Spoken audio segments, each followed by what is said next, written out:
આજરોજ રાજકોટ મહાનગરપાલિકાની સ્ટેન્ડિંગ કમિટીની બેઠક હતી। આ બેઠકની અંદર કુલ 53 દરખાસ્તો સ્ટેન્ડિંગ કમિટીમાં ભારતીય જનતા પાર્ટીના સૌ સભ્યો અને સ્ટેન્ડિંગ કમિટીના સભ્યો સાથે આજે આ બેઠકની અંદર 53 દરખાસ્તો આપવામાં આવી હતી।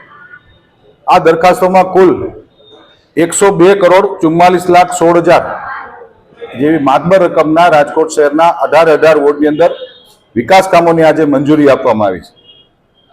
कुल 53 दरखास्तों दरखास्त नंबर 35, दरखास्त नंबर 38 થી 46 અને 48 રાજકોટ મહાનગરપાલિકામાં જે કર્મચારીઓને આરોગ્યની જે સહાય એના પરિવારોને આપવામાં આવે છે।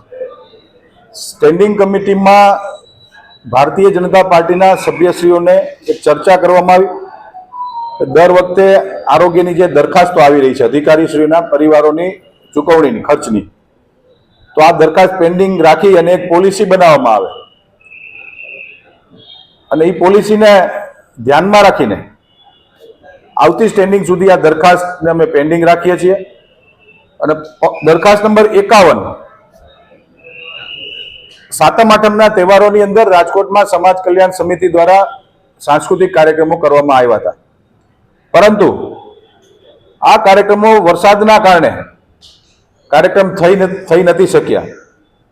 પરંતુ ભૂતકાળમાં રાજકોટ મહાનગરપાલિકાની અંદર કાર્યક્રમ જ્યારે નથી થતા ત્યારે કલાકારો પોતાના ખર્ચે રાજકોટ આવી ગયા હોય છે, તો એને ભૂતકાળમાં પૂરેપૂરા પૈસા ચૂકવાતા, પરંતુ આ વખતે રાજકોટ મ્યુનિસિપલ કોર્પોરેશનની સ્ટેન્ડિંગ કમિટીમાં ભારતીય જનતા પાર્ટીના સર્વે સભ્યશ્રીઓએ એક વિષય મૂક્યો હતો કે કાર્યક્રમ જ નથી થયો તો પૂરા નાણાં ન ચૂકવવા જોઈએ।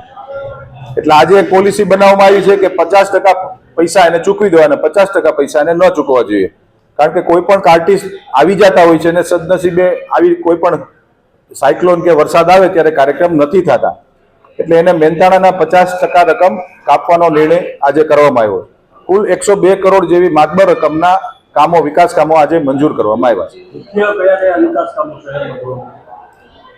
આમ જોઈએ તો રાજકોટ મહાનગરપાલિકા માટે તમામ કામો મુખ્ય કહી શકાય છે। 18 વોર્ડને આવરી લઈને વિકાસ કામો કરીએ છીએ। તેમ છતાં ઇન્ફ્રાસ્ટ્રક્ચર લેવલની જો વાત કરું તો રાજકોટમાં વેસ્ટ ઝોનમાં બીજા રિંગ રોડ ઉપર જે 4 મોટા આઇકોનિક બ્રિજો અમે નાના જે કલવર્ટ બ્રિજ બનાવીએ છીએ, આ બ્રિજ આવનારા દિવસોની અંદર ટ્રાફિકની સમસ્યાને હલ કરશે। 18 વોર્ડની અંદર ક્યાંક પેવિંગ બ્લોકના કામ છે, ક્યાંક રોડ નવા બનાવવાના છે, ક્યાંક આરોગ્ય ક્ષેત્રની અંદર એક મેડિકલ સેન્ટર અમે બનાવીએ છીએ વોર્ડ નંબર 3 ની અંદર। એટલે તમામ કામો ભારતીય જનતા પાર્ટીના શાસકોએ આજે 102 કરોડના કામોને મંજૂર કરવામાં આવ્યા છે।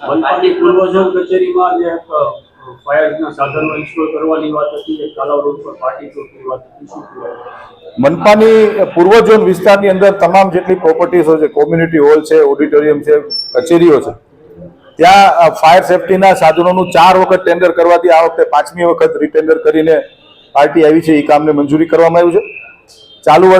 ચાલુ નાણાકીય વર્ષની અંદર બજેટની અંદર સ્ટેન્ડિંગ કમિટીએ જોગવાઈ કરી હતી કે રાજકોટના અલગ અલગ ઝોનની અંદર પાર્ટી પ્લોટ બનાવવામાં આવે ને જે ટોકન દરે રાજકોટના જરૂરિયાતમંદ પરિવારોને એમના માટે, એમના પરિવારમાં કોઈ પણ પ્રસંગ હોય એ પ્રસંગ કરી શકે એના માટેની આજે પૂર્વ ઝોનની એક, ઈસ્ટ ઝોનની એક દરખાસ્ત હતી, વેસ્ટ ઝોનની દરખાસ્ત હતી, એને પણ અમે મંજૂર કરીએ છીએ। ખૂબ સારો આવનારા દિવસોની અંદર વેસ્ટ ઝોન એટલે કે કાલાવ રોડ પર સારો પાર્ટી પ્લોટ આવનારા દિવસોની અંદર રાજકોટ મ્યુનિસિપલ કોર્પોરેશન બનાવવા જઈ રહ્યું છે અને એના ઇન ટાઈમ સમયની અંદર પૂર્ણ કરીને રાજકોટને એક નવું નજરાણું અમે આપવા જઈ રહ્યા છીએ।